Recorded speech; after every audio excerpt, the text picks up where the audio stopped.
Hoje nós vamos falar sobre... Adorei que a gente não foi combinado, mas teve o programa falando dos cães, né, que ajudam nas terapias. E a gente vai falar muito sobre isso mesmo, porque quando a gente trabalha com voluntariado, a gente faz uma... Não tem essa divisão, logicamente, que eu vou fazer isso aqui. Isso aqui é didático, só para a gente entender, para eu poder orientar os nossos voluntários. Mas vamos dizer que dentro do voluntariado, a gente tem o voluntariado de emergência. Ou seja, aconteceu um problema lá em Brumadinho, várias instituições vão lá para atuar naquele problema. Por exemplo, o Grupo Nação, que é aqui de Belo Horizonte, ele começou a fazer uma ação lá dentro, se chama Nação, começou a fazer uma ação lá em Brumadinho, que era emergencial, e depois ele continuou. Então a gente chama de ações voluntárias emergenciais. A gente tem um termo de assistencialismo que as pessoas falam assim, é assistencialista, porque esse termo ele pegou um peso muito grande, ele foi deturpado, e aí a gente associa assistencialismo como algo foi deturpado pelos próprios homens, tá? As pessoas começaram a manipular os outros, dariam uma cesta básica se tivessem algo em troca. Então o assistencialismo, ele ficou no sentido de manipulação e deixar a pessoa subjugada. E virou um conceito político também, né? E aí a gente tem que pensar o seguinte, o que é o assistencialismo? Que hoje eu vou tratar, então, não de assistencialismo, mas de ações voluntárias de assistência. Sim. As de assistência seriam justamente aquelas que a gente leva algo imediato para as pessoas que têm uma necessidade hoje. Por exemplo, antes de entrar aqui no programa, uma pessoa mandou uma mensagem para mim dizendo que estava sem gás e sem comida. A Casa do Caminho, que é uma parceira, já vai providenciar para essa pessoa. Isso é uma ação de assistência. Mas isso aí não leva a lugar nenhum, porque a pessoa não cresce, não estuda. Tem um livro chamado Escassez, e eu aconselho que as pessoas leigas leiam, porque ele fala o seguinte, se a pessoa tem na mente, é como se ela fosse um computador, vários programas abertos ao mesmo tempo. Alguns programas no nosso computador, quando você abre vários, eles pesam. O que mais pesa para algumas pessoas hoje é saber o que vai comer até daqui a pouco. Sim. Então, quando a gente fala que o Sebrae, o Senac, o SESC fazem vários cursos gratuitos, as pessoas questionam, o povo é malandro, não vai fazer porque não quer, tem oferta e nem preenche todas as vagas. Meu irmão, a gente tem que pensar que essa é a minha condição, mas a condição do outro hoje é o que eu vou comer, porque conseguir a cesta básica até que é fácil. Agora, o botijão de gás para se encher é difícil. E aí as pessoas vão falar assim, mas isso é problema de política. Sim, mas até se resolver políticas públicas de governos, que não é desse, não é do anterior, são de vários, né? A gente tem que falar sobre isso. Então, as ações voluntárias de assistência são aquelas que servem para salvar as pessoas. E aí eu vou fazer o seguinte, antes de continuar aqui. Não, vou continuar. São 4 etapas. Então a gente tem lá de emergência, de assistência e a relacional. O Tio Flávio Cultural faz muito isso. Mil Sorrisos mostrou aqui uma parte que eles fazem de ir lá se relacionar com as pessoas. A gente tem um trabalho muito forte com idosos. Então a gente vai lá para fazer companhia. A gente não vai levar a cesta básica, a gente não vai numa emergência, a gente vai mensalmente. E aí a gente fala do voluntariado como vínculo mesmo, que isso é importante, porque quando você se compromete a ir, já há todo um clima te esperando no próximo mês, né? Então as pessoas, a gente cria a relação. E a outra que eu falaria para vocês é a de acesso. A de acesso seria aquela que ajuda as pessoas a se desenvolverem. Seria aquilo que as pessoas brincam, né? Não dê um peixe, ensine a pescar. O ensinar a pescar. Eu não gosto muito disso não, mas é só didaticamente também para poder entender. Então nós temos todas essas áreas. Quando a gente fala, por exemplo, nessa questão emergencial, a gente tem hoje, lá no Rio Grande do Sul, 2 projetos, um especificamente aqui de Minas Gerais, que é o Comida que Abraça, que é um projeto que atende pessoas em situação de rua, aqui em Belo Horizonte. Eles montaram uma cozinha lá no Rio Grande do Sul, Fernanda. Eles estão lá até agora, eu vi, fazendo o trabalho de cozinhar para um público que é diferente do deles, que eles estão acostumados. Porque aqui eles estão acostumados com pessoas em situação de rua. Lá eles agora estão trabalhando com pessoas que tinham as suas casas e, em função das chuvas, ficaram de um dia para o outro sem nada, que não estão acostumadas com uma vida em situação de rua, né? E tem também o projeto Sarandi, que, olha só, tem uma médica, 2 médicas daqui, mineiras. Uma ela é fisioterapeuta, que chama-se, vou pegar aqui agora para vocês, É fisioterapeuta intensivista e ela é interna em medicina. Interno é aquele que faz o estágio, né?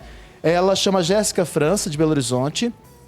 Tem a Jéssica Lorena, lá de Ipatinga, e uma médica de São Paulo chamada Thalita Carvalho. Elas montaram um projeto Sarandi que eles fazem atendimentos médicos para essas emergências, dão medicamentos, e hoje estão precisando muito de ajuda financeira, de medicamentos e de pessoal para conseguir manter esse projeto. Porque não acabou, né, gente? A chuva está indo e voltando, a parte crítica que a gente viu aconteceu, mas as doenças começam a surgir também a partir de agora. Então, ali está passando sobre o Projeto Sarandi, para quem está nos vendo na televisão, alguns atendimentos que são feitos, tem atendimento até psicológico, que é extremamente importante. A nossa psiquiatra, a doutora Ana Luísa, aqui também atende na psiquiatria virtualmente pessoas lá do Rio Grande do Sul. Então, são ações emergenciais. Só um adendo, você está falando dessa história dos voluntários, das pessoas que estão ajudando também lá no Rio Grande do Sul. Essa semana eu tenho um amigo meu que é designer, Gustavo Greco, um beijo para ele. Quem fez essa marca aqui, do Tio Flávio Cultural. Exatamente. Gustavo escreveu uma matéria para a revista que eu edito, exatamente sobre isso e falando sobre o poder do design.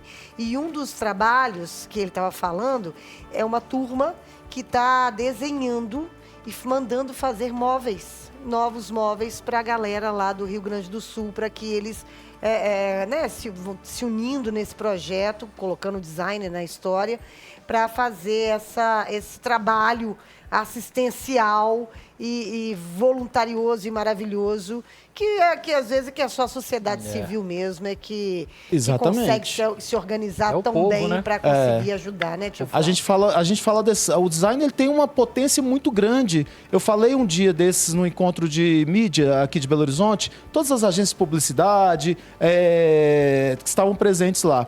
E eu falei sobre essa questão do social, porque a gente não trata o social. A gente acha que não é problema nosso, porque não caiu no nosso quintal, a gente vê na rua, mas muitas vezes as pessoas pensam assim, tá, gente? E aí, quando a gente vê que a gente está vivendo em coletividade, nós estamos numa coletividade, é impossível fechar os olhos. Então, pegar a dor do outro, não é você viver a dor do outro, mas é viver com o outro a dor que ele está sentindo. O que eu gostaria que acontecesse comigo nas minhas dores também. E aí a gente tem que pensar como que várias e várias profissões podem fazer, né? A mídia pode dar destaque, tem aí as mídias de televisão, de ponto de ônibus, que eles têm esses espaços, dá destaque aos projetos sociais que tem em Belo Horizonte, Minas Gerais, que tem vários que fazem um trabalho maravilhoso e que são anônimos. Ô, tio Flávio, você tocou num ponto interessante, que o assistencialismo ele não só se resume em doação de bens materiais, né? Em materiais físicos mesmo. E o pós, ele é muito importante, o pós-tragédia, até porque os problemas psicológicos, eles acontecem aí. Sim. É aquela questão de perdi tudo, agora eu vou ter que se reerguer, de onde eu vou encontrar forças para me reerguer, né? Uma casa nova, um bem novo, enfim, uma nova vida, onde eu irei morar. Então tem toda essa questão, né? Que o lado psicológico ele tem que ser muito bem trabalhado, principalmente no pós. Você imagina, vocês estavam falando mais cedo sobre idosos. Você imagina as pessoas que estão em ILPIs, Instituições de Longa Permanência para Idosos, no Rio Grande do Sul. Que já viram, já estão vivenciando uma série de perdas, né? E aí vem a enchente, que leva muitas das coisas, eles estão numa casa, acolhidos naquela casa, e aí perdem, né? Tem que mudar de casa. Ô, gente, vocês devem entender o que eu vou falar aqui agora. Tirar um idoso da casa que ele viveu a vida inteira... Sim. É como se você estivesse tirando as pernas dele, sabe? Perde referência, tá tirando a memória dele. Sim. Então é muito forte. Então, quando a gente tem projetos desse tipo... E aí, por exemplo, nós estávamos falando do Hospital da Baleia. Tem um projeto assistencial que eu acho fantástico, que ele não é só assistencial, ele é relacional também, ele tem convívio, que chama Amor que Cura. A Renata, ela teve câncer, se tratou no Hospital da Baleia e via as pessoas chegando de vários lugares muito cedo para se tratarem lá na hemodiálise. Na hemodiálise. E outras coisas mais. E aí ela fazia o seguinte, ela pensou em criar um projeto que ela pudesse levar café da manhã para as pessoas. E aí ela hoje tem esse projeto que ela banca do bolso dela, porque a gente tem que pensar que a gente tem que realmente pressionar os órgãos públicos para atender aquilo que eles devem atender. Mas a gente sabe que isso é muito ilusório, eles não vão fazer aquilo que deveriam fazer. Utopia, A gente também não deve só ficar sentado fazendo pelo governo, mas é todo um projeto, é todo um processo. Então, o Amor que Cura, eles têm um lanche solidário de segunda a sexta e eles precisam de material para poder fazer esse lanche solidário para 250 pessoas e acompanhantes. Eles visitam as crianças lá no tratamento oncológico, levando joguinhos para eles no hospital, mas visitam também as casas dessas crianças, levando leite. Tem muita gente. Gente, às vezes o se colocar no lugar do outro é um pouco difícil mesmo, porque a gente não pensa assim, o leite especial, ele é caro. Ele custa latas aí por 80, 90 reais, né? Então a gente tem muitas pessoas que dependem disso e não têm acesso. E eu fecho, que vai ser justamente a abertura do programa da semana que vem, falando de um projeto que eu fui ontem. É um projeto dentro de uma igreja evangélica que funciona dois dias na semana. Ela recebe as crianças. Eu não vou falar o nome do projeto hoje, porque eu vou falar algumas coisas bem duras aqui. Eu fui chamado para dar uma palestra para essas crianças e adolescentes. Chega lá, tinham mais ou menos umas 50.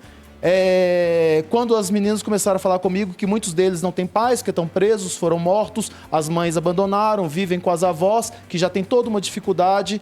E aí, quando eu fui dar a palestra, gente, eu entendi que aquela palestra era mais para mim do que para eles, sabe? De entender que a gente tem que estar mais perto dessas causas, de entender que a gente tem coisas que a gente tem que abrir os olhos, porque eles têm que entregar todos os meses 50 cestas básicas para aquelas crianças que vão ali só para comer. Eles vão comer e ainda levam uma cesta básica por mês. E a cada mês, essa instituição, quem quiser entrar em contato comigo, eu passo o contato dela para ajudá-la, e vale a pena ajudar. Ela tem que batalhar a cada mês que se inicia para 50 cestas básicas para essas famílias que dependem disso. Agora você pensa assim, uma família que tem 5 pessoas, uma cesta básica, ela não dura um mês, que na minha cabeça, uma cesta básica que entreguei tá ótimo, é um mês. Não, são 10 dias, são 7 dias. Então a gente tem que pensar muito dessa forma. É assistencialista. Se eu der, a pessoa nunca vai sair disso. Vai criar o vício. Meu irmão, eu preciso que ele esteja vivo para ele estudar. Se ele não estiver vivo, ele não vai estudar. É a questão da base, mas é preciso que a gente possa trabalhá-los. A pessoa tem que ter pelo menos o básico para ela poder prosperar a longo prazo. Eu fui falar de sonhos, gente, eu falei assim, poxa, eles têm sonhos, lógico, mas são tão... As professoras falam comigo, você pergunta para uma criança, o que você sonha quando crescer? Eu sonho em ser gari, que seja, ser médico, que seja, ser professor, que seja. Lá eles não sonham com nada. Então, isso é muito triste, sabe? E aí eu acho que o alimento que a gente tem que dar é o alimento da cesta básica, mas é um alimento de esperança, de ficar vivo, de criar uma nova história, que eu conheço várias. Pessoas filhos de presos ou de pessoas que perderam tudo e que criaram novas histórias para si.